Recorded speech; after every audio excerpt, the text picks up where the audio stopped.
हमने देखा particle size, अब हमारे पास है नेक्स्ट सरफेस एरिया। अभी सिर्फ हमने पार्टिकल साइज के मेथड देखे, determine the number of the particle, determine the weight of the particle, determine the volume of the particle. Number में एक था ऑप्टिकल, वेट में दो थे सेपरेशन के लिए, सीविंग एंड सेडिमेंटेशन, वॉल्यूम के लिए कॉल्टर काउंटर था। तो कॉल्टर काउंटर में हम डायमीटर इक्विवेलेंट यूज कर सकते हैं, वॉल्यूम डायमीटर। तो मैंने आपको डिफरेंट इक्विवेलेंट डायमीटर भी बताया कैसे यूज करने उसमें हमने, और साथ ही साथ हमने नंबर और वेट का डिस्ट्रीब्यूशन भी देखा है। प्रैक्टिकल अगर किया होगा तो आपने 100% सीविंग जब किया होगा तो वेट डिस्ट्रीब्यूशन आपने किया होगा ओवर साइज अंडर साइज करके, और जब आपने माइक्रोस्कोपी की होगी तो आपने ऑब्वियसली नंबर को भी डिस्ट्रीब्यूट करा होगा। ऐसे ही आपके नंबर ऑफ पार्टिकल्स नहीं डिटरमाइन होता, आपको डिस्ट्रीब्यूशन करना जरूरी है, तो आपने नंबर भी वहां से डिटरमाइन किए होंगे।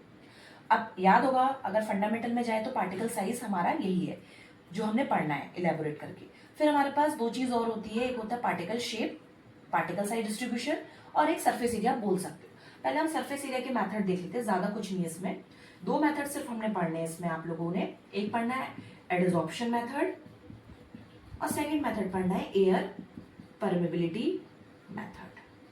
अब इसमें ऑब्वियसली हमें पढ़ना पड़ेगा इसको एक एक करके, लेकिन अभी हम सिर्फ क्या देखेंगे कि एडजॉर्प्शन के अंदर भी आपके पास है solute adsorption method and gas adsorption method. और जो गैस एडजॉर्प्शन मेथड है वो किस इंस्ट्रूमेंट से होता है, क्वांटासॉप से।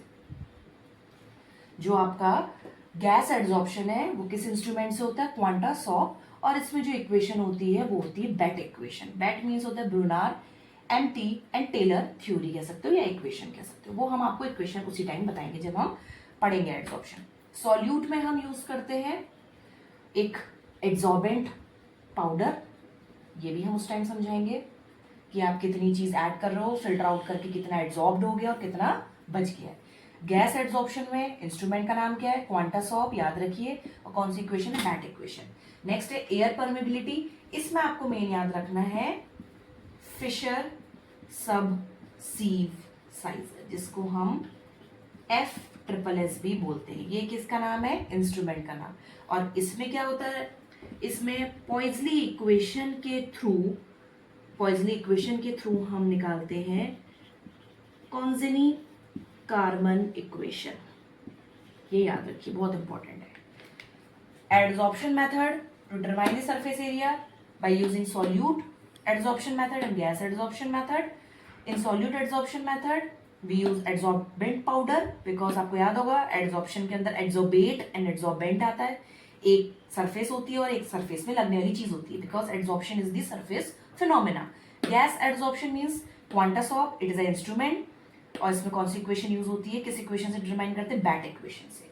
BET, Brunauer, Emmett and Teller. Air permeability method कह सकते हो, उसको हम करते किस मशीन से, FSSS फिशर सबसीव साइजर। इसको हम पॉजली इक्वेशन से डिराइव करना स्टार्ट करते, लास्ट में हमारे पास जो इक्वेशन आती है वो कौन सी आती है, कॉन्जेनी कार्बन इक्वेशन। और उसके बाद हमारे पास सरफेस एरिया हो गया। यहीं पर मैं आपको थोड़ा बहुत बता दे रही हूँ पार्टिकल शेप के बारे में। पार्टिकल शेप में हमने शेप पता है सबको, एक स्फेरिकल होगा या नॉन स्फेरिकल होगा। नॉन स्फेरिकल में अगर बोलूं rod shape, cylindrical shape, angular shape, बहुत सारे शेप्स हो सकते हैं। बट पार्टिकल शेप में आपको मेन चीज जो पढ़नी है वो है आपका वॉल्यूम सरफेस शेप कोफिशिएंट, ये आपको पढ़ना है पार्टिकल शेप में। वॉल्यूम सरफेस शेप कोफिशिएंट, या आप ये भी बोल सकते हो उसको शेप कोफिशिएंट भी हम बोलते हैं कभी कभी उसको, तो आप इसको ये नेम से बोल सकते हैं। बहुत सारे नेम्स होते हैं लेकिन दो ही नेम याद रखिए, एक हो गया पार्टिकल शेप, दूसरा हो गया वॉल्यूम सरफेस शेप कोफिशिएंट, और आप इसको और भी बोल सकते हैं शेप फैक्टर के नाम से। ये हम उसी टाइम देखेंगे क्योंकि इसमें आपको करना है डेरिवेशन, याद रखिएगा। शेप फैक्टर सिलेबस में नहीं लिखा है, पार्टिकल शेप लिखा है। जब भी पार्टिकल शेप आएगा तो आपको शेप फैक्टर या वॉल्यूम सरफेस शेप कोफिशिएंट बताना ही बताना पड़ेगा। तो इसमें हमें डेरिवेशन पढ़ना होता है, वो डेरिवेशन से मैं बताती हूँ किससे होता है, alpha S upon alpha V is equal to 6, ये हमें डिराइव करना है। Alpha S upon alpha V equal to 6 का मतलब होता है कि ये रेशियो बताता है कि आपका जो शेप है वो स्फेरिकल है। अगर ये रेशियो एक्सीड हो गया तो आपका जो पार्टिकल है वो स्फेरिकल नहीं रहेगा, वो पार्टिकल स्फेरिकल से एसिमेट्रिकल हो जाएगा अगर ये रेशियो एक्सीड होता है। तो हमें ये डिराइव करना लास्ट में, alpha S upon alpha V is equal to 6। Alpha S means surface, V means volume, alpha को मैंने डिनोट किया एसिमेट्रिकल, वो हम स्टार्टिंग से देखेंगे। उसके बाद आपका है पार्टिकल साइज डिस्ट्रीब्यूशन, आपको पता ही चल गया नंबर को और वेट को कैसे डिस्ट्रीब्यूट करना है। सरफेस एरिया के ये आपके मेथड हो गए। लास्ट है आपका डिराइव प्रॉपर्टीज। ये हमें से फंडामेंटल में इतनी सारी चीजें पढ़नी, याद होगा आपको। हमें स्टार्ट करना है पार्टिकल साइज से, उसके मेथड से, सरफेस एरिया से, सरफेस एरिया के मेथड से, पार्टिकल शेप से, उसके डेरिवेशन से, और एक चीज और है सरफेस एरिया में हम एक डेरिवेशन और पढ़ते हैं जो होता है आपका स्पेसिफिक सरफेस।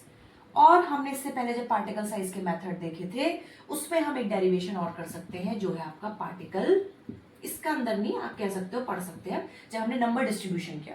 तो पार्टिकल नंबर का डेरिवेशन, स्पेसिफिक सरफेस का डेरिवेशन और पार्टिकल शेप में शेप फैक्टर का डेरिवेशन। हमें ओवरऑल यूनिट 4 में से 3 डेरिवेशन पहले इंपॉर्टेंट देखने हैं। औरों की इक्वेशंस देखनी, जैसे बैट इक्वेशन है ये हमें देखनी पड़ेगी, कॉन्जी कार्बन इक्वेशन देखनी पड़ेगी। तो ये पूरा का पूरा अगर देखा जाए सारा क्या फंडामेंटल। इक्विवेलेंट डायमीटर तो आपको देखने की अलग से भी आता है पेपर में, इक्विवेलेंट डायमीटर होता क्या और कितने टाइप्स होते हैं। और जब भी आप कोई मेथड के बारे में लिखोगे तो आपको बताना ही बताना पड़ेगा कि उसमें कौन सा इक्विवेलेंट डायमीटर यूज हो रहा है।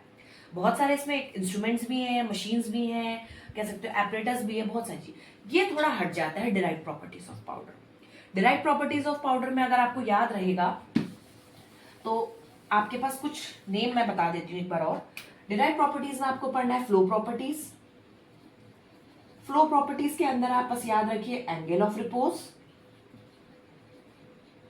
Cars index